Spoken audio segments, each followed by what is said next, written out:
Então, no capítulo 11, amar o próximo como a si mesmo, o item 5, dai a César o que é de César. Então os fariseus, tendo se retirado, decidiram entre si surpreendê-lo em suas palavras. Mandaram depois seus discípulos com os herodianos dizer-lhe: Senhor, sabemos que sois verdadeiro e que ensinais o caminho de Deus pela verdade, sem considerar a quem quer que seja, porque não considerais a pessoa nos homens. Dizei-nos, pois, vosso conselho sobre isto. É-nos permitido pagar o tributo a César ou de não pagá-lo? Mas Jesus, conhecendo a sua malícia, lhes disse: Hipócritas, por que me tentais? Mostrai-me a peça de dinheiro que se dá para o tributo. E tendo eles lhes apresentado uma moeda, Jesus lhes disse: De quem é esta imagem e esta inscrição? De César, disseram-lhe. Então Jesus lhes respondeu: Dai, pois, a César o que é de César, e a Deus o que é de Deus. Tendo ouvido falar dessa maneira, admiraram sua resposta e deixando-o se retiraram. Mateus, capítulo 22 e Marcos, capítulo 12. A questão proposta a Jesus era motivada pela circunstância de que os judeus, tendo horror ao tributo que lhes era imposto pelos romanos, dela fizeram uma questão religiosa. Um partido numeroso se formara para repelir o imposto. O pagamento do tributo era, pois, para eles uma questão irritante e atual, sem a qual a pergunta feita a Jesus: é-nos permitido pagar ou de não pagar o tributo a César? Não teria nenhum sentido. Essa questão era uma armadilha, porque, de acordo com a sua resposta, esperavam excitar contra ele, seja a autoridade romana ou os judeus dissidentes. Mas Jesus, conhecendo a sua malícia, evita a dificuldade, dando-lhes uma lição de justiça, dizendo-lhes para restituírem a cada um o que lhe era devido.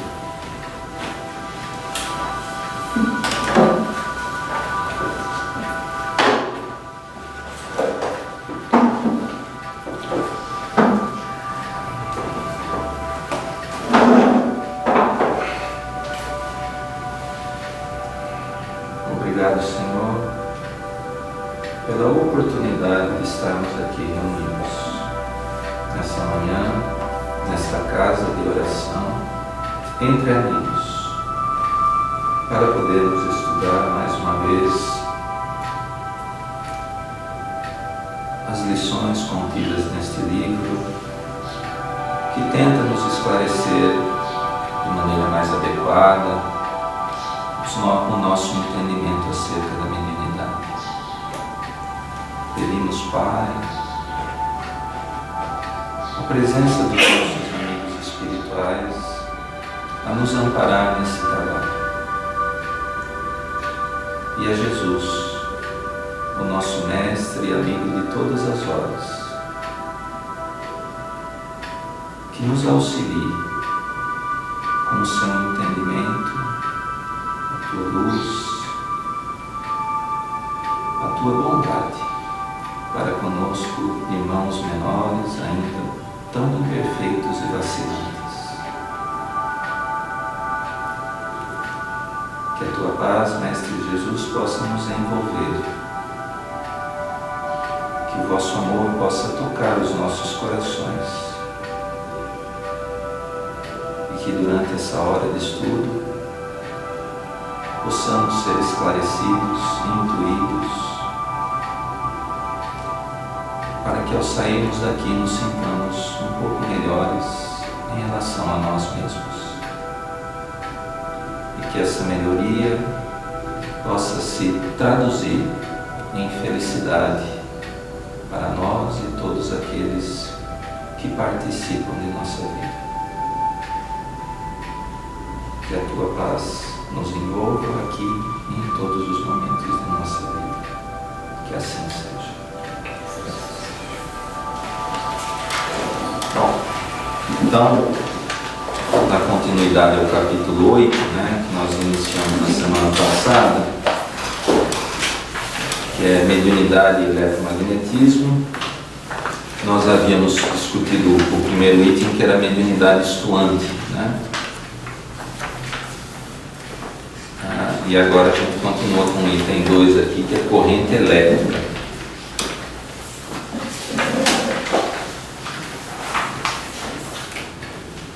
Para que se faça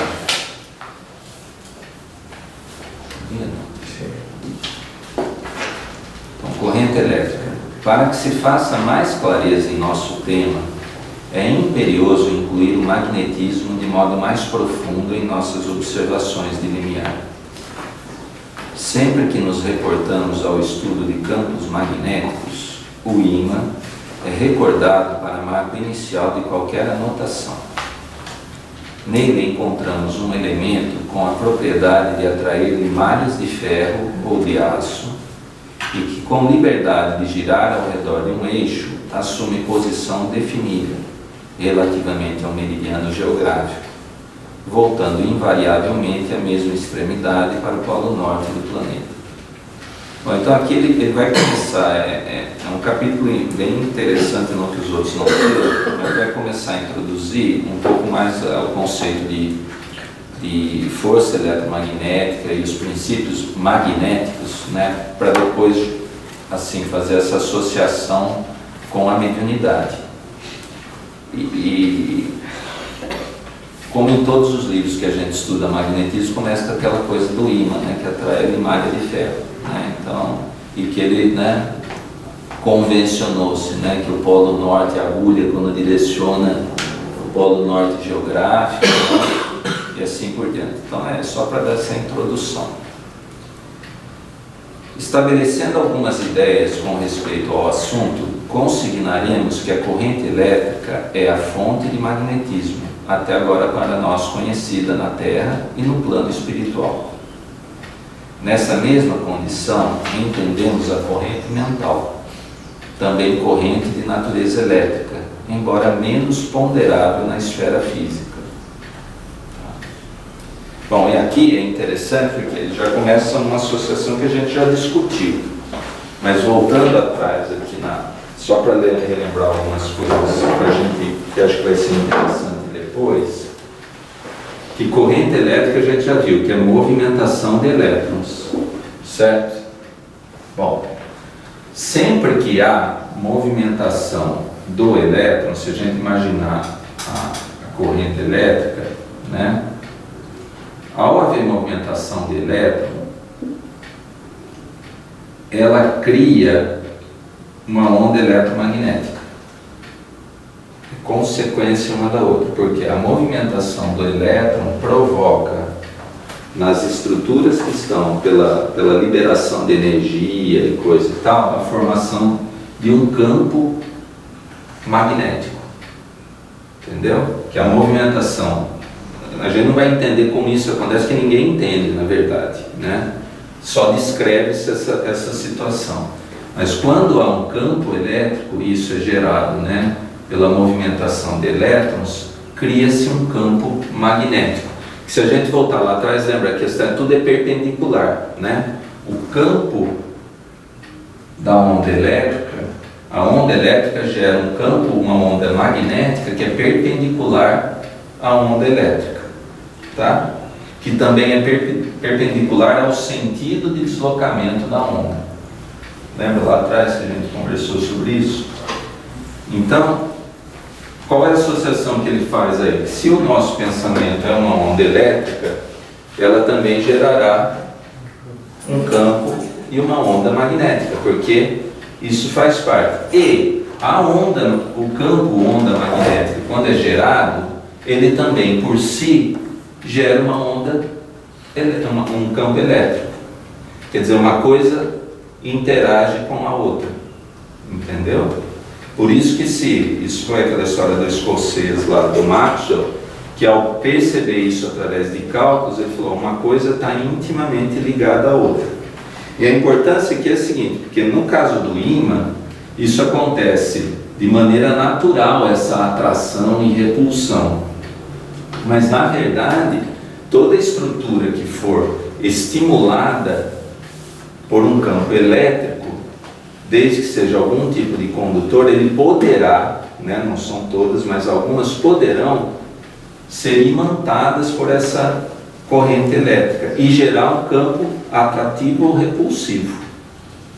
Entendeu? Que é tudo por movimentação dos elétrons. Só estou dando um preâmbulo, porque ao caminho dá para a gente explicar melhor, tá? Mas só para entender que tem essa correlação que é inerente entre corrente elétrica e campo e onda eletromagnética, tá?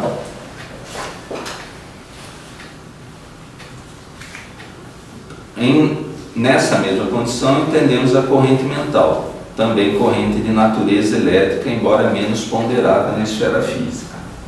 Em torno, pois, da corrente elétrica, através desse ou daquele condutor, surgem efeitos magnéticos de intensidade correspondente.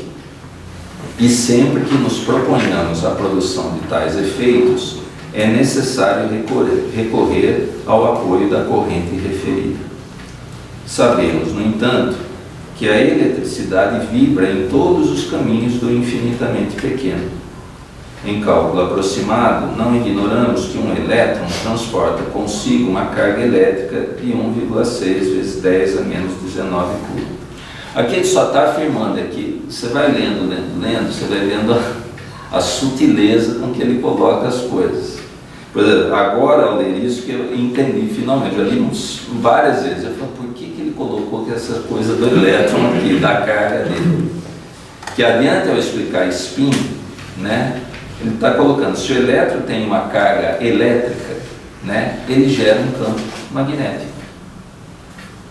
Entendeu? É por isso que ele está afirmando aqui, ó, tem um valor para isso, né, da carga elétrica. Então ele fala, além do movimento de translação ou de saltos em derredor do núcleo, lembra o tal do salto quântico, né, quando tem o núcleo lá do átomo, as camadas com seus elétrons, eles podem saltar de camadas, é isso que ele está dizendo.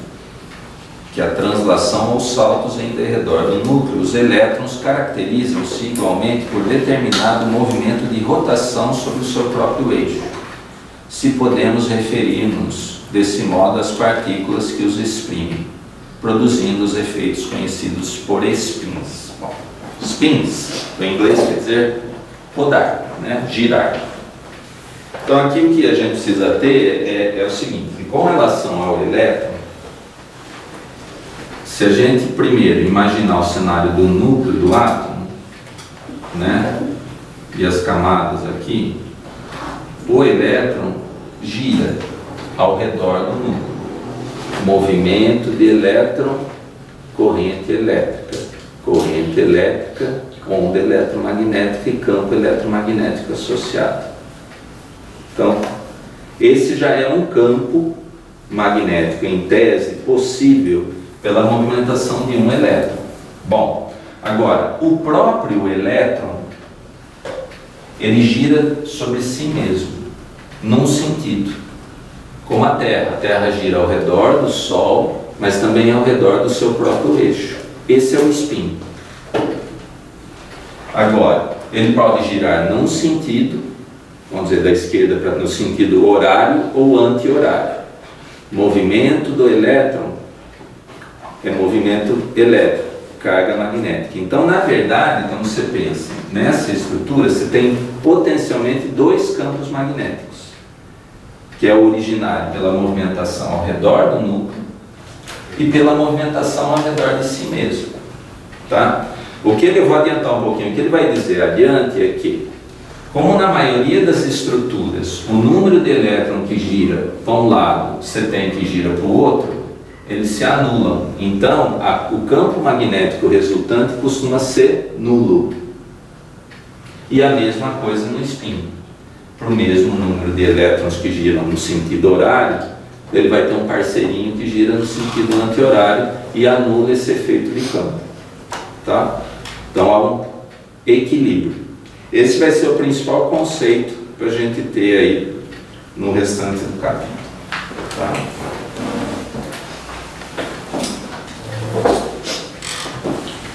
Spins e domínios. Geralmente, nas camadas do sistema atômico, quer dizer, dos átomos, os chamados spins, ou diminutos vórtices magnéticos, só para esclarecer, alguns lugares eles vão falar que esse é um ímã elementar, né? É o menor ímã possível, um elétron, tá?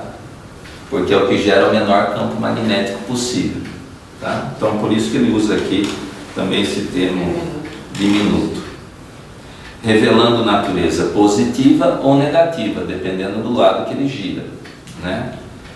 Se compensam uns aos outros, mas não em determinados elementos, como seja o átomo de ferro, no qual existem 4 spins ou efeitos magnéticos desajustados nas camadas periféricas, provocando as avançadas peculiaridades magnéticas que se exteriorizam dele, porquanto, reunido a outros átomos da mesma substância, faz que se conjuguem, ocasionando a formação espontânea de ímãs microscópicos ou, mais propriamente, domínios. Bom, aqui é uma confirmação disso. Como eu disse, na maioria dos elementos há um equilíbrio disso, desses spins, né? Tirando um pouco desse conceito, mas da rotação do elétron. Bom, em alguns elementos, ele cita o ferro, mas não é o único, né? Você tem você tem spins que, se gira no anti-horário, não tem o seu parceiro equivalente horário para o anular. E há uma sobra desses spins, entre aspas. E isso gera, então, um campo magnético que eles sempre, na física, eles denominam como o sentido em que a onda propaga, e com esse símbolo B. Tá? Bom, mas o interessante é que, naturalmente, ele fala aí no ferro, que por átomo há 4 elétrons desajustados, quer dizer, que não tem o seu parceiro para contrabalançar esse campo magnético. Só que, como no material eles se distribuem cada um num sentido da onda, do campo magnético, isso também se anula. Então, naturalmente, o ferro não é um ímã que atrai, apesar dele ter esse desajuste. Você entendeu? Porque isso não está alinhado.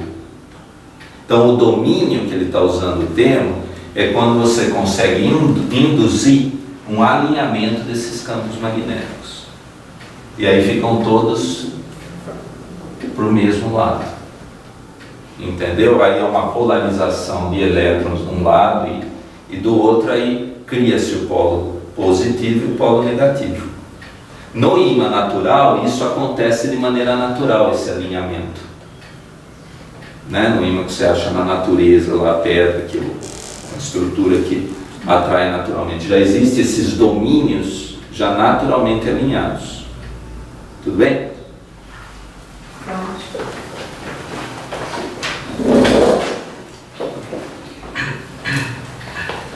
Inclinam-se a espontâneo ajustamento de conformidade com um dos 3 eixos do cristal desse elemento.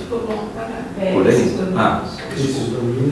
Esses domínios se expressam de maneira irregular ou desordenada, é isso que eu acabei de falar, eles não estão alinhados, guardando, contudo, a tendência de se alinharem, como, por exemplo, no mesmo átomo de ferro a que nos reportamos. Inclinam-se a espontâneo ajustamento de conformidade com um dos 3 eixos do cristal desse elemento, mas sofrem obstrução oferecida pelas energias interatômicas, a funcionarem como recursos de atrito contra a mudança provada da condição magnética que lhes é característica.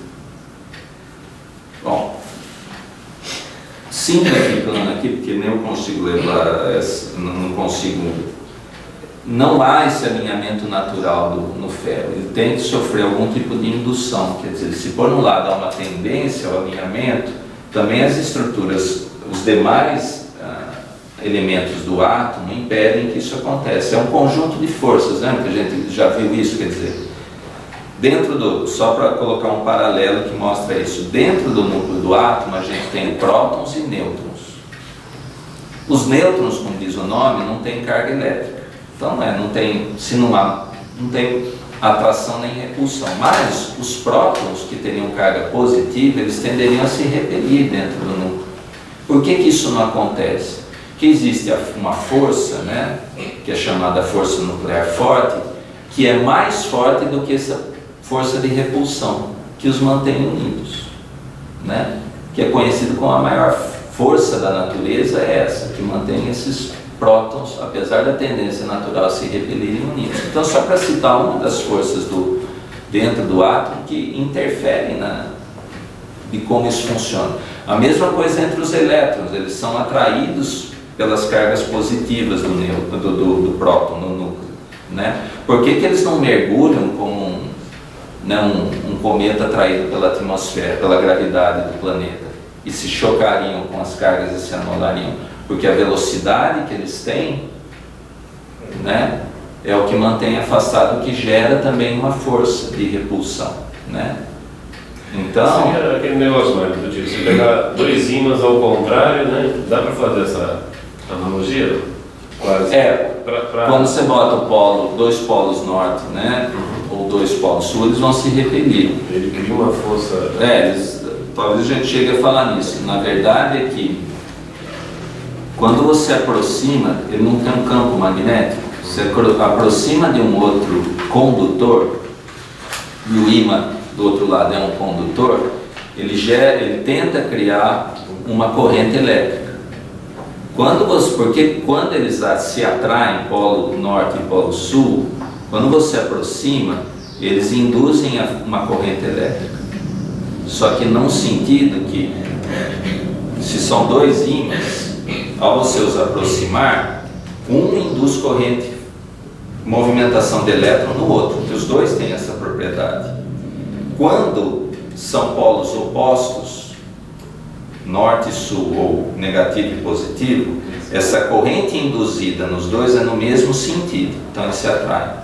Quando você põe os opostos, um induz corrente no outro, mas no sentido oposto, por isso é que se repele. Entendeu? Os opostos se repelem. Se repele. Não se atrai, né? Não se atrai, pelo menos. Se repele. Mas porque não, os opostos se atraem, os similares que se repelem, né? Que a gente fala polo e norte, né? Norte e sul se atraem. Quando polo norte e polo sul, um induz corrente elétrica no outro, mas no mesmo sentido, eles se atraem.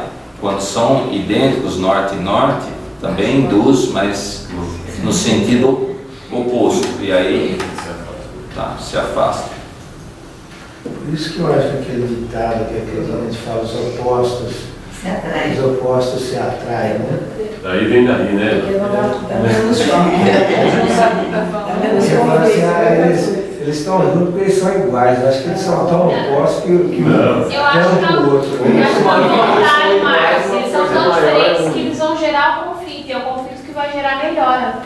Eu acho que eles se encaixam tão certo que eles acham que eles são iguais. Iguais, Na realidade, brigam demais. Porque os dois querem brilhar. Os iguais querem brilhar pelas mesmas coisas, fazer o mesmo, né? Todavia, lá, então continuando, mudança provável da condição magnética que lhes é característica.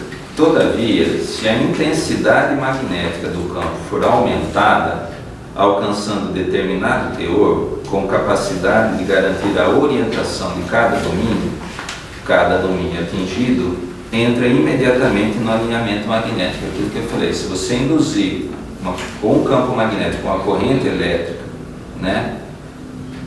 Porque em última análise a corrente também gerará um campo magnético, dependendo da força disso, ele vai induzir um alinhamento desses domínios, né? Então vai haver cada microcampo magnético desses elétrons desajustados, eles vão ficar alinhados no mesmo sentido, potencializando o campo magnético que provocou isso. Entendeu? Entra imediatamente no alinhamento magnético. E à medida que se dilate o campo, todos os domínios se padronizam pela mesma orientação, tornando-se dessa forma o fluxo magnético gradativamente maior. Então, logo, a totalidade dos domínios assume direção idêntica, afirma-se que o corpo ou material está saturado, ou mais exatamente, que já se encontram ocupadas todas as valências dos sistemas atômicos de que esse corpo ou material se compõe. Quer dizer, dependendo da força, da intensidade do campo, você vai alinhar todos esses elétrons ajustados. Ora, só aqui já dá um tremendo campo para pensar. Que se o pensamento, né, uma onda eletromagnética, gera um campo magnético, é o que eles dizem, né? Por exemplo, nos quadros obsessivos, que a indução é progressiva.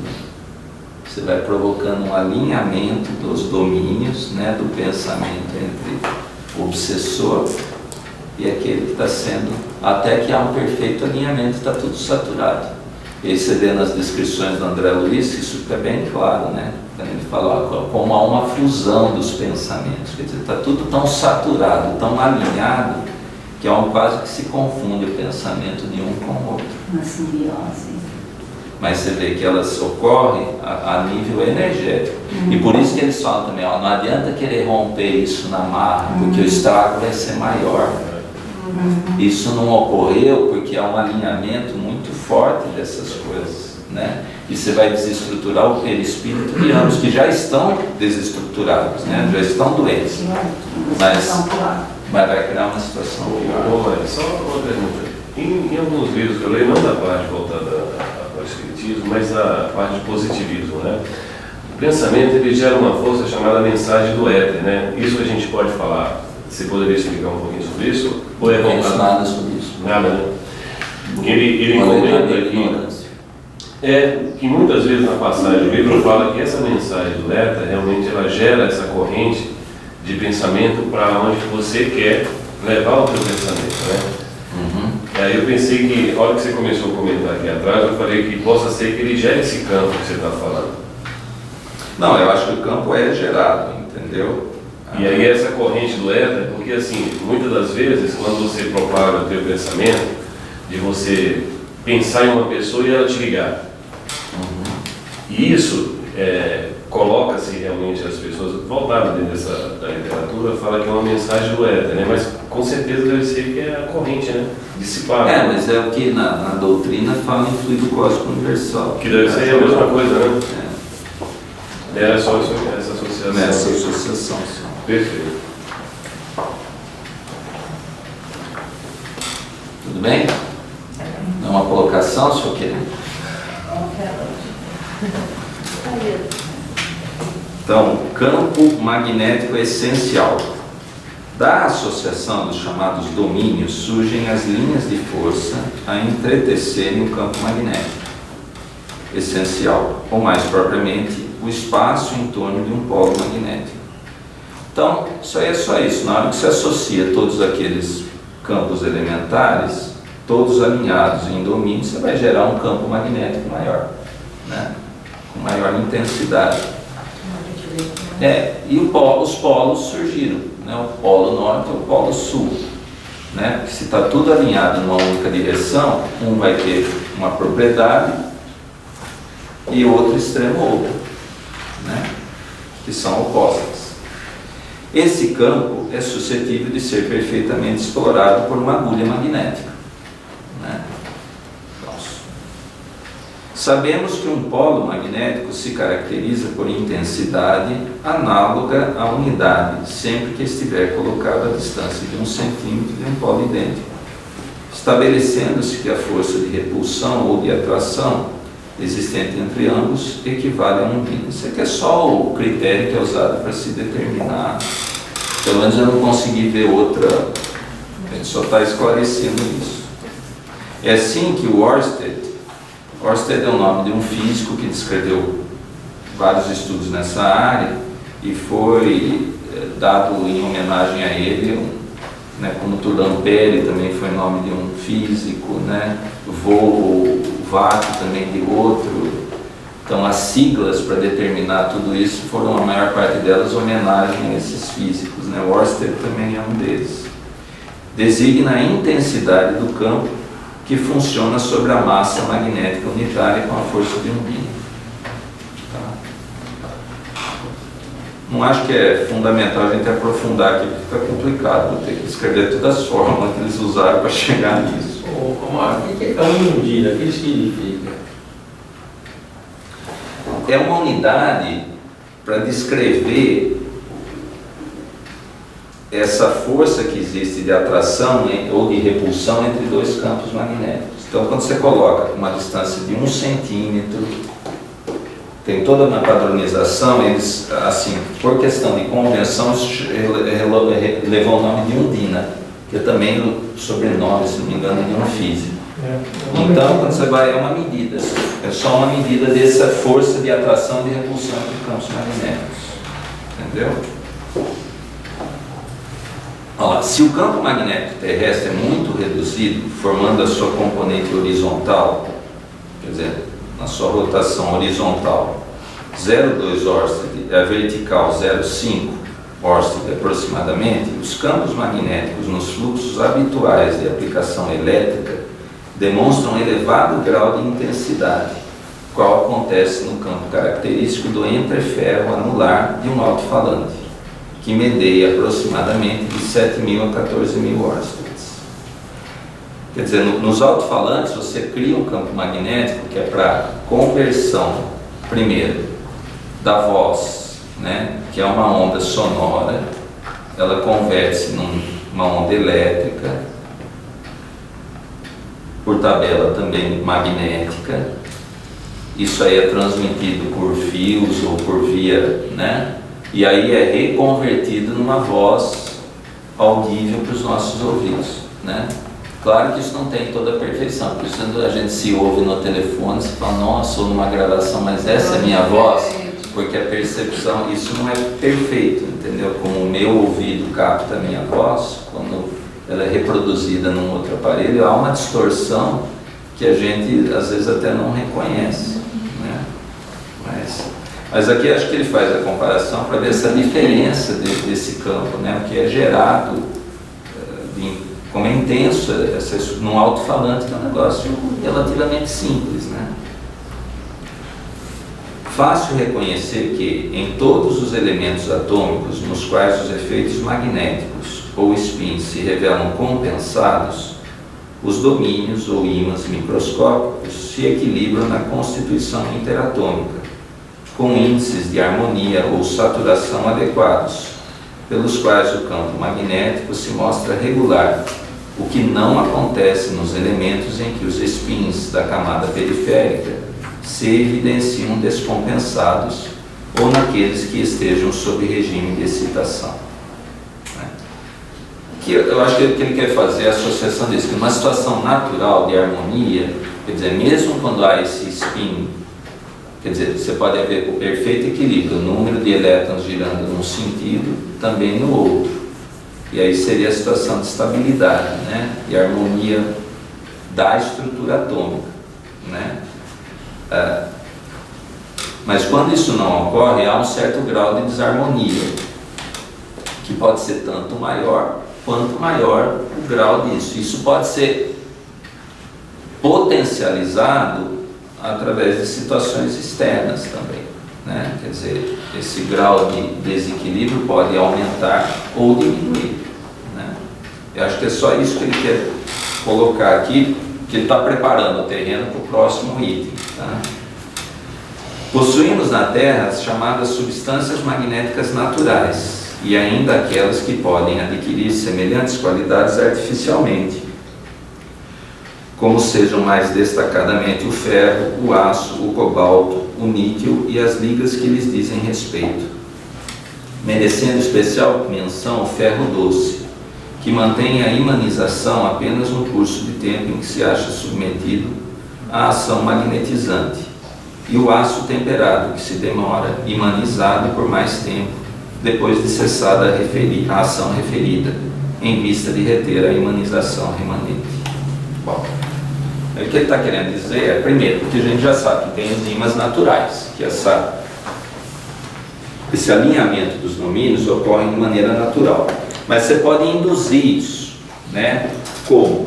Se você depende primeiro do material. Tem materiais que não poderão ser imantados, né? Então, até um experimento eles colocam, se você colocar uma barra de ferro, de aço e outra de cobre, e em um fio aqui de elétrico, de cobre e elétrico, conduzir uma corrente elétrica por eles, e aqui você tem limalhas de ferro, ao conduzir essa corrente elétrica, por exemplo, ela vai, depois de um determinado tempo, atrair o ferro, vai atrair as limalhas de ferro. O aço também, o cobre não atrairá. Por quê? Aí eles falam das substâncias diamagnéticas, paramagnéticas e assim por diante. No caso do cobre, para simplificar, é o seguinte: existe a questão do spin? Existe. Mas aquela primeira situação que eu falei, que é do elétron ao redor do átomo, essa situação no cobre é preponderante, colocar de uma maneira simplificada, que impede de haver esse alinhamento dos domínios aí do cobre. Então ele não consegue criar uma onda magnética, um campo magnético que atrai a limalha de ferro. Por quê? Porque a movimentação dos elétrons ao redor dos núcleos do cobre anulam esse campo magnético que é criado pelo spin. Entendeu? Então ela não tem esse poder atrativo. No caso do ferro, isso é diferente. Quer dizer, o spin, o campo magnético gerado pelo alinhamento dos elétrons lá que estão desarmonizados, gera um campo magnético que supera esse dos elétrons ao redor do núcleo do átomo. Então você tem um ímã induzido. E no aço isso também, com a diferença que no aço isso é muito mais forte, que mesmo quando você interrompe a corrente, ele se mantém imantado por um tempo. Ele consegue ainda manter essa característica de ímã por um tempo. Se você quiser reverter isso, você faz a corrente rodar no outro sentido. Depois de um tempo ele perde. Então é isso que ele está falando aqui. Então se a gente reler o parágrafo agora, dá para entender melhor. Então, possuímos na Terra as chamadas substâncias magnéticas naturais, e ainda aquelas que podem adquirir semelhantes qualidades artificialmente, como sejam mais destacadamente o ferro, o aço, o cobalto, o níquel e as ligas que lhes dizem respeito, são os condutores. Merecendo especial atenção ou menção o ferro doce, que mantém a imanização apenas no curso de tempo em que se acha submetido à ação magnetizante. O ferro doce é o ferro fundido, em que se acha submetido à ação magnetizante. E o aço temperado, que se demora imanizado por mais tempo, depois de cessada a ação referida, em vista de reter a imanização remanente. Então acho que é isso aí. Tudo bem? Ferromagnetismo e mediunidade. Após ligeiros apontamentos sobre circuitos elétricos e efeitos magnéticos, surpreendemos no ferromagnetismo um ponto expressivo para o estudo na mediunidade. Perceberemos, nas mentes ajustadas aos imperativos da experiência humana, mesmo naquelas de sensibilidade mediúnica normal, criaturas em que os spins ou efeitos magnéticos da atividade espiritual se evidenciam necessariamente harmonizados, presidindo a formação dos domínios ou ímãs diminutos do mundo íntimo em processo de integração, através do qual o campo magnético se mostra entrosado às emoções comuns, ao passo que nas organizações mentais, em que os spins ou efeitos magnéticos do pensamento apareçam descontrabalançados, as propriedades magnéticas patenteiam teor avançado, tanto maior quanto mais vasta a descompensação, plasmando condições mediúnicas variáveis por exigirem o auxílio de correntes de força que lhes ofereçam o necessário equilíbrio, o que ocorre tanto com as grandes almas que aceitam ministérios de abnegação e renúncia em planos inferiores, aí permanecendo em posição de desnível, como também com as almas menos enobrecidas, embora em outro sentido, segregadas em aflitivo desajuste nas reencarnações reparadoras por se haverem onerado perante a lei. Então aquilo que está querendo colocar é que, no caso da mediunidade, a gente pode fazer uma analogia com esses spins em desajuste. Existe a situação, e aí que é como entender a questão orgânica, né? Quer dizer, da mediunidade como um fator orgânico. Mas, se não houver um alinhamento adequado desses domínios, o desajuste se torna cada vez mais intenso, né? Agora, mesmo dentro do alinhamento, você pode fazer um alinhamento no trabalho no bem ou não. Tá? Então, aqui ele fala aqui, ó, por exigirem o auxílio de correntes de força que lhe ofereçam o necessário equilíbrio, né? Então, quer dizer, existe a propensão, mas como é que vai ser alinhado esse domínio, ou esses domínios, para que você vai ser polo atrativo ou repulsivo do quê? Né?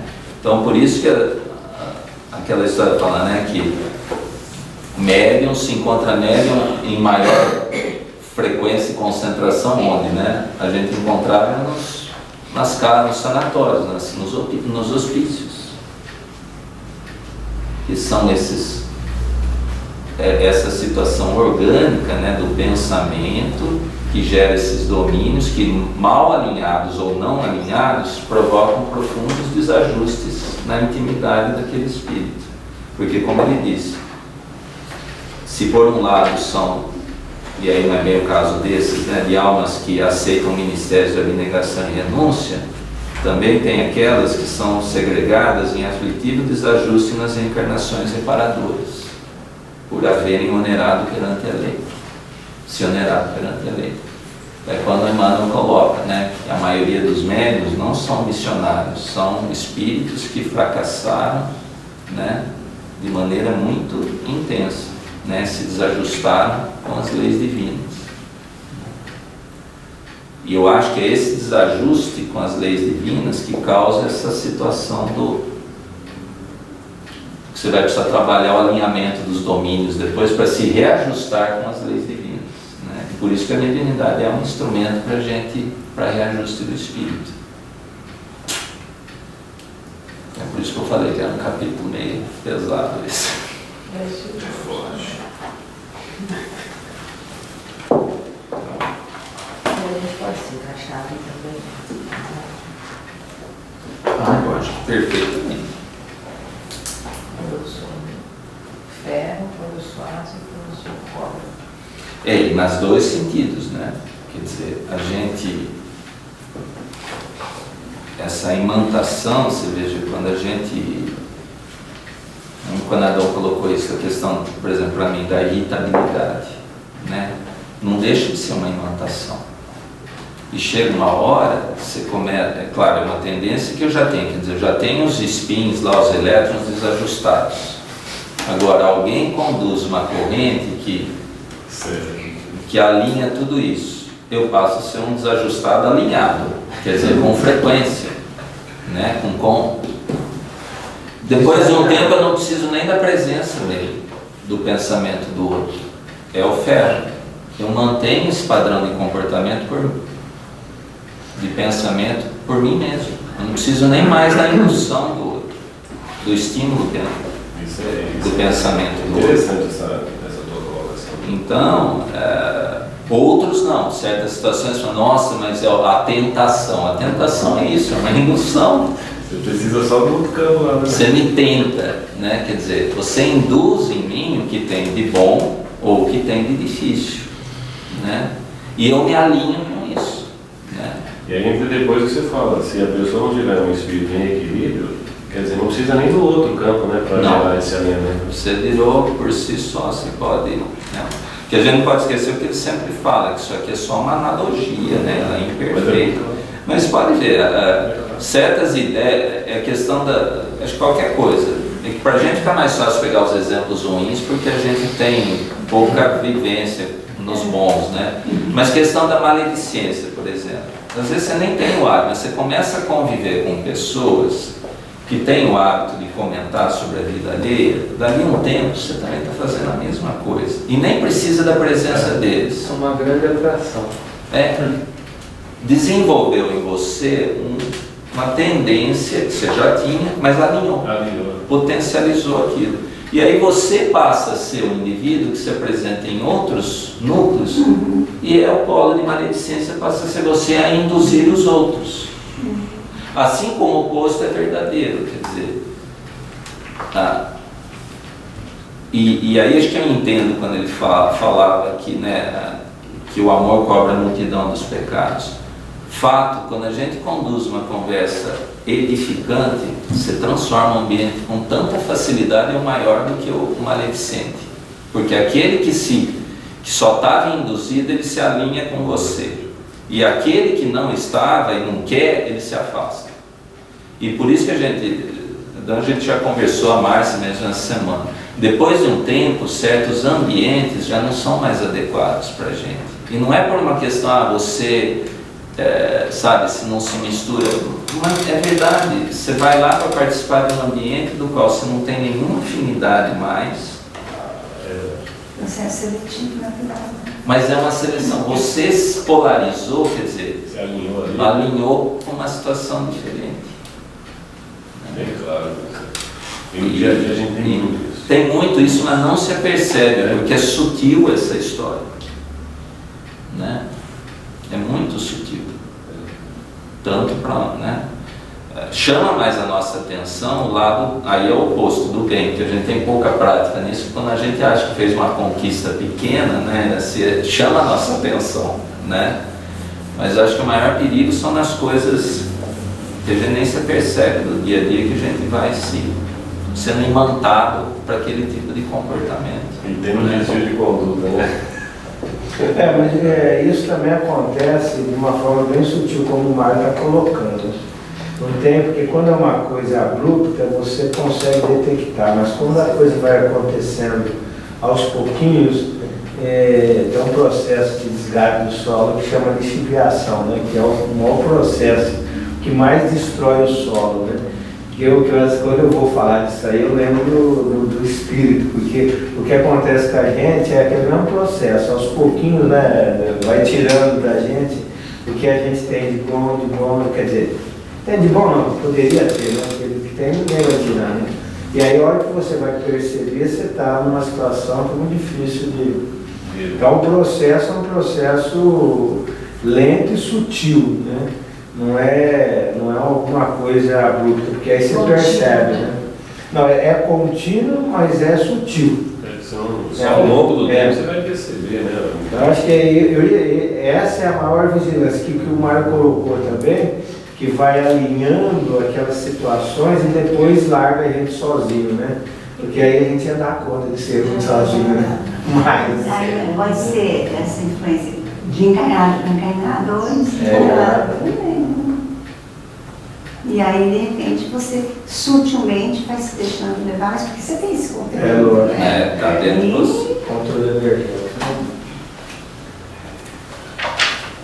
Vemos, pois, que as mentes integralmente afinadas com a esfera física possuem campo magnético reduzido, ao passo que aquelas situadas em condições anômalas guardam consigo campo magnético mais vasto, com possibilidades de ampliação, seja nas atividades que se relacionam com o exercício do bem ou naquelas que se reportam à prática do mal.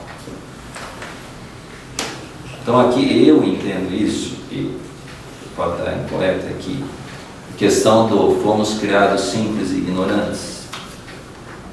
O alinhamento, né, quer dizer,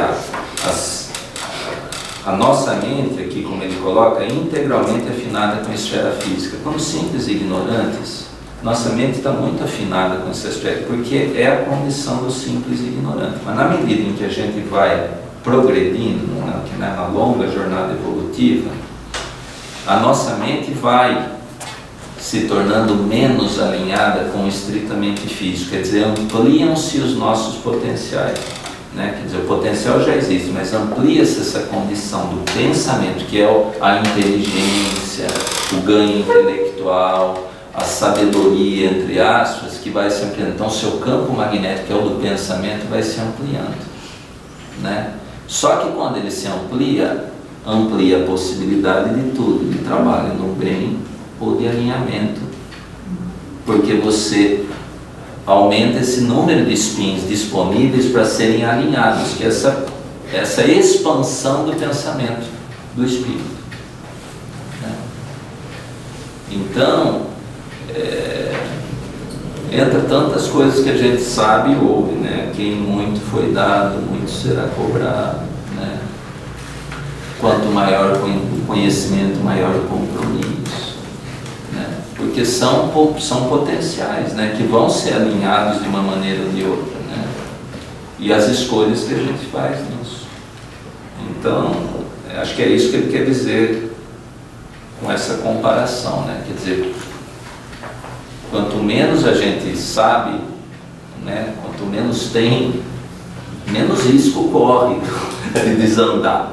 Né? Quer dizer, os tropeços, né, são potencialmente menores, né? Porque é proporcional ao que você tem. Agora, quanto maior a altura, maior a queda, né? Quer dizer, em potencial. Quanto mais a gente vai conhecendo, né? Por isso que eles até comentam mais recentemente em algumas obras, né? Que os espíritos que desencarnam atualmente, assim, e os que moralmente se sentem mais arrasados e comprometidos são os espíritas. Que o fato de conhecerem algo a mais torna a coisa, o peso das escolhas infelizes muito mais comprometedor. Não pode alegar ignorância. Porque não... É aí que está, mas o alegar ignorância visto nesse ponto, né, você vê que tem uma referência energética. Né? Então, aí entra a questão da culpa e como a gente vai pensar nisso do seu ponto de vista energético, quer dizer, um pensamento de culpa que bloqueia o espírito. Tudo isso que você está trabalhando, né? E como você está trabalhando. As oportunidades que passaram ao lado, entendeu? E as desculpas que a gente deu para eu não tenho tempo, ou isso, ou aquilo, né? Se o tempo é relativo ao entendimento de cada um, né? Então se vai juntando todas essas questões, né, que a gente, da relatividade, do conhecimento, da expansão do pensamento, dos polos atrativos, do alinhamento dos espinhos e coisa e tal. Mas uma coisa que vai ficando muito complexo. Mas assim, né? Eu digo assim, meu exemplo, quanto mais assim você vai adquirindo um pouco de conhecimento, você fala assim, poxa, os anos que passaram, não sei se todos já têm isso, acho que é comum todos acharem isso. Né? Poxa, os anos que passaram, se eu aproveitasse mais isso, fizesse mais isso, né? Mas eu acho que isso mas eu acho que tudo é uma fase de você ir conhecendo você mesmo e amadurecendo também, né? Despertamento. Né? Porque realmente, não sei se todos já pensaram e falaram, nossa, mas se eu tivesse há tantos anos atrás, como muitas coisas, né? A forma de pensar, de agir, né? Né? E já prevendo isso, é que ele falou, ó, onde estão os que te julgam, os que te acusavam? Se foram, eu também não vou te julgar. Vai e não faz de novo. E com isso ele quis dizer, não é só não repete, mas não fica se culpando, que também não vai resolver. Exato. vai e toca a sua vida adiante, melhor alinhado com as leis divinas. Porque também ficar na culpa e se sentindo coitado não vai resolver. Então é que eu vi ele falar, dá um brinco que eu falo que a gente não entende, está tudo lá. Né? Só que ele não tinha como é que ele ia explicar essas coisas. Né? E a compreensão também de cada um. Não. Até hoje.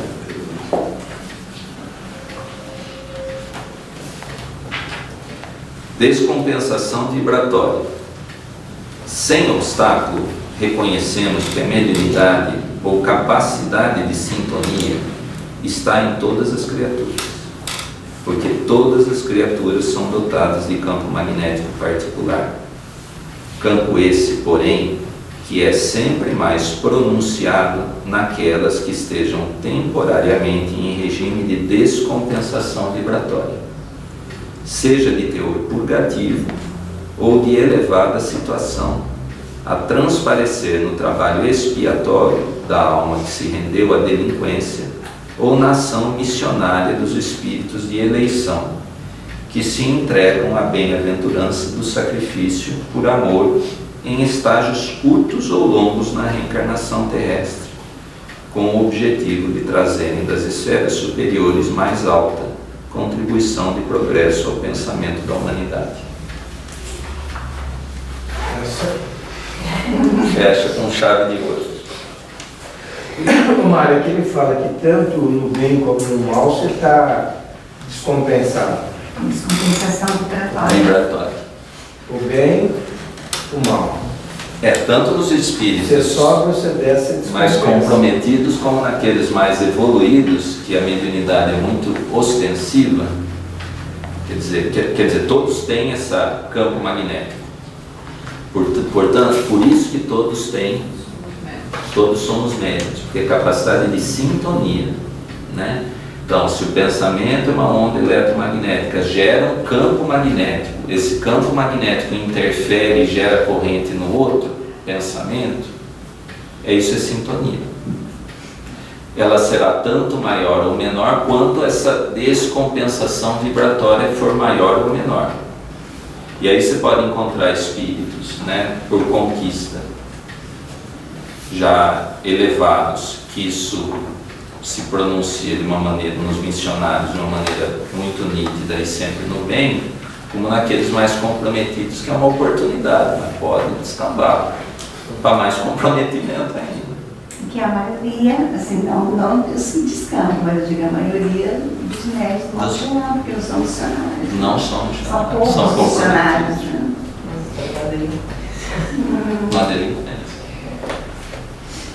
E aí que me leva a pensar, que eu não consigo conduzir melhor comigo, é o que leva a isso, que se é uma expansão, se é um campo magnético, ele coloca, ó, reconhecemos que a mediunidade ou capacidade de sintonia está em todas as criaturas, porque todas as criaturas são dotadas de campo magnético particular, quer dizer, individual. Então ele está fazendo é uma similitude, ele está dizendo, olha, tanto quanto maior for esse campo magnético, né, maior será o potencial mediúnico. Pelo menos é isso que eu estou entendendo da colocação dele, né?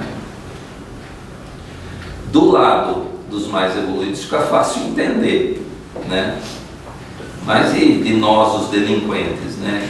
Onde é que dá esse ganho de campo vibratório? Eu vejo isso, é pelo conhecimento das coisas e as escolhas que a gente faz do que realizar com esse conhecimento.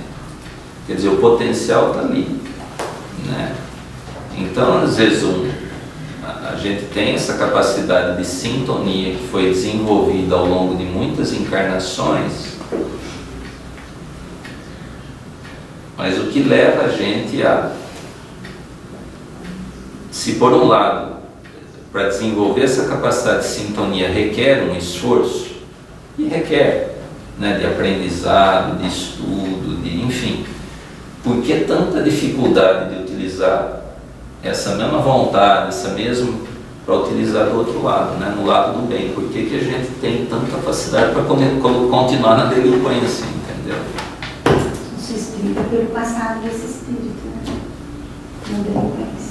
E por trás, né, toda essa bagagem Eu acho que às vezes esses alinhamentos de comportamento, e se for chamar como ele fala dos espinhos, acho que isso é muito forte, entendeu? Para você modificar isso, As Porque a gente escolhas ainda não- passadas, né? polariza. Interferem nas A suas gente ainda não escolhas. se enxerga como espírito, né? Então, acho que começa por isso. Por isso que a gente bate tanto pé nessa questão da descompensação e está sempre na delinquência.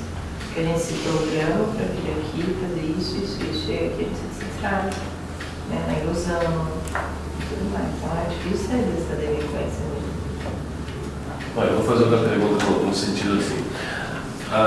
As pessoas, no caso, que tem dentro de uma família uma pessoa desequilibrada, às vezes um delinquente, coisa do tipo, mas o ambiente em si não provoca esse alinhamento.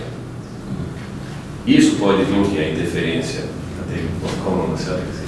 Iraci. Então, ela se colocou já de um desencarnado estar a essa pessoa, porque às vezes a gente vê situações como essas, né? Onde que às vezes o ambiente em si não promove. Consegue impedir que ele faça escolhas. Né? E aí, tá, retira essa pessoa e ela vai para um tratamento especial ali. Ela veio para aprender, por isso que ela está onde ela está. Porque você vê bem, é a mesma coisa quando você vai para a escola. Na escola, tem professores que vão te ensinar o que você não sabe. Vamos colocar assim, nem sempre é assim, né? Então, a mesma coisa, você tem grandes dificuldades e você vai reencarnar com pessoas que já tiveram bastante conquistas naquela situação. E aí você vai ter a oportunidade de aprender com aquelas pessoas o que você deve conduzir em relação aos seus sentimentos para que você possa se equilibrar. Nem sempre você dá conta disso, né? Nem aquele e nem nós em outros aspectos.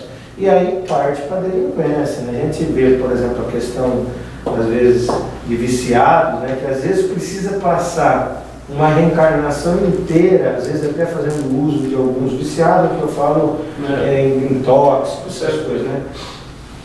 Porque viciado em pensamentos, essas outras coisas, todos nós somos, né? Então, às vezes precisa passar uma reencarnação inteira, às vezes fazendo uso de um determinado medicamento, para ele conseguir um certo equilíbrio, para uma próxima reencarnação ele se vê livre dessa situação, né? Então, às vezes ele precisa de uma ajuda ainda externa. Então, é oportunidade. Ele não sabe, ele veio com quem sabe, mas não está dando conta. Então, na verdade, ele já vem com isso, né? Já faz parte do processo, né, das O dificuldades e processo das necessidades. más escolhas feitas por esse filho. E mesmo se a família ali no contexto familiar não dá conta de resolver, mas tira para um outro ambiente, para um tratamento, tudo é programado. A família vem com uma condição dessa compreensão e tem que levar para um tratamento específico. Quer dizer, sempre é um avanço Um do avanço. espírito. que eu queria chegar realmente naqueles 3 pontos ali, do ferro, aço e cobre. Não sei se caberia Não, mas dizer isso, porque o processo de imantação é isso, É pela isso. convivência, é pela troca de afetividade, do relacionamento. Ele pode, só que a gente tem pressa. Agora, quando a gente fala dessa corrente aqui, ela é imediata, a gente vê o resultado. Agora, nos nossos espíritos, milênios, né, para mudar alguma coisa. Mas a corrente é essa, do pensamento do bem. Né? E uma das coisas interessantes desse capítulo, que volta à história da atração e repulsão, é isso. Não foi ele que colocou, mas Adão coloca isso. Você quer se livrar de um inimigo, ame ele, não odeie ele. Porque quando, quer dizer, se a corrente que leva à atração é aquela que vai no mesmo sentido, lembra, os polos que são parecidos geram uma corrente contrária. Então o ódio gera repulsão em relação ao outro que odeia. Alguém me odeia, eu odeio ele, a repulsão aumenta. Agora, se ele me odeia, eu me aproximo amando, é corrente no mesmo sentido, atrai. E aí, Margaret? Então, tem uma resposta energética para isso também, entendeu? Ou seja, e aí, e qual vence? Aí volta o que ele falou, que o amor cobre a multidão. Ele já deixou claro qual corrente é mais forte. perdão, né? Entendeu? E na história da humanidade, apesar de todas as dificuldades, o amor sempre venceu. O amor nunca foi derrotado. Ele pode não estar presente, mas ele nunca foi Pode ser que derrotado. demore, né? Demora. Ô Mário, o amigo de Jesus, não amigo de Jesus. Se aquele fio lá, se aquele fio é Jesus, Ah, né? Como é que fica? Entendeu ou não? Ou eu não... no pensamento dele, né? Aquele fio que vai... Na nós corrente aí é o somos os pensamento dele. Tá, e aí, como é que fica? O que nós vamos atrair? se você permitir que o pensamento dele permeie pelo seu pensamento a ponto de promover essa imantação pelo pensamento dele, está feito. A questão é que a gente repele o pensamento dele. E aí entra no que a Márcia falou, que a gente não se vê como espírito eterno. A gente ainda briga com isso, porque entendeu? Vai vencer, o amor dele vai vencer, mas como disse esse, vai levar tempo. É sorte que ele é um espírito que não desiste, entendeu? Já tem essa conquista. Viu? Já Quem tem está umas alfabetizando ainda, entendeu? Na parte espiritual, né? Está alfabetizando. E geralmente a gente vê mais é o outro, né? E a gente fala, fulano não muda, fulano não muda. Por quê? Essa questão do imediatismo. Eu quero a mudança agora, tá? Mas vai demorar. Não me dá trabalho. Mas ele às vezes está mudando, né? Mas é tão sutil, né? Que demora muito fácil para mim. Porque às vezes vem séculos em determinadas posturas, depois, mas de repente, assim, que... Porque o que eu estou pensando aqui, por isso que eu perguntei para o Mário, nessa questão assim, né? Eu acho que a gente, fazendo aquela comparação que o Santana Você falou, tem um que nem percebe o pensamento, é isso que você quer dizer. E a gente de vez em quando percebe, é o ferro doce, né? Mas se desliga um pouquinho do evangelho, pumba, já deixa de atrair. E tem aquele que mantém imatação por mais tempo. E eu acho que nós fazemos esse percurso de um metal, de uma atração maior ou menor, segundo a nossa vigilância, né? Então eu estava pensando também na questão assim, olha, nós somos que tipo de ímã e que tipo de corrente que está passando em nós, porque essa corrente de Jesus ela é contínua e ela existe em nós diuturnamente. Mas será que, como você colocou, nós damos vazão para ela? Qual é a corrente que nós estamos aceitando em nós e para se tornar um imã, e que tipo de imã que vai atrair o quê? Né? Então Como a gente ainda oscila muito, a gente não se fixa nem. Muitas vezes nós somos cobre, às vezes somos ferro, a gente oscila demais. Mas nós temos condição de ser esse ferro A gente vai querendo buscar ser ferro. Viu, Adão? E aqui está bem claro, quando a gente faz dotadas de campo magnético particular, né? Então cada um. Acho que em cada momento a gente vai estar naqueles três. Não, mas eu acho que isso é o que realmente acontece, né? Mas o Mário até domingo ele colocou uma coisa, depois domingo à noite ele falou a mesma coisa. Eu acho que esses estudos eles não podem servir para a gente só como um conhecimento que vai ficar arquivado na nossa memória, assim, né? Que um dia a gente vai entendendo melhor isso, mas ele tem que servir como um instrumento para o nosso aperfeiçoamento, né? Então ele tem que gerar em nós um desconforto ou um alinhamento com alguma coisa que vai conduzir a gente a um processo melhor do que nós estamos. Então, nós temos, ali, né? então eu acho que isso tem que desacomodar a gente em alguns sentidos para a gente pensar, durante essa semana, eu vou ser que tipo de imã, e como o Mário falou, uma vez que passa por mim uma corrente de pensamento que é extremamente bela, né, importante, né? Então eu preciso aproveitar essa corrente para que eu consiga atrair essas situações, né? Ou se não perceber que ele está ocorrendo com você. Exato. É que você está Não, por isso que eu falei, para mim é um capítulo que dá muito para pensar. Sabe assim, para refletir nesse. Vai se constituindo, E elas vão ficando cada vez mais. São os pensamentos e sentimentos.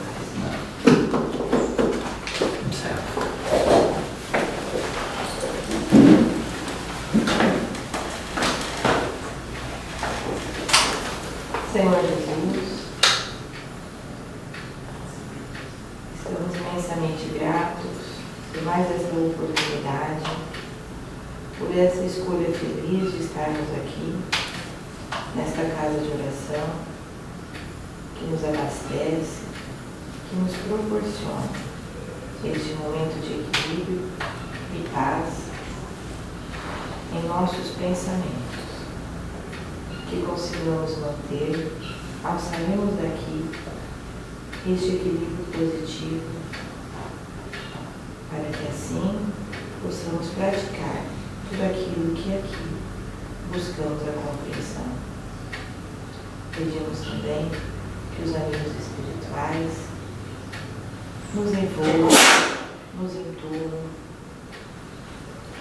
para que possamos, com esses esclarecimentos, pautar as nossas escolhas.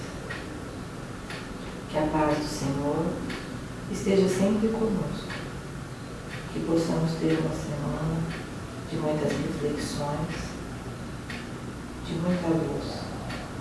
Muito obrigada, Senhor Jesus, amigos espirituais, por nos acompanharem nesse estudo. Que assim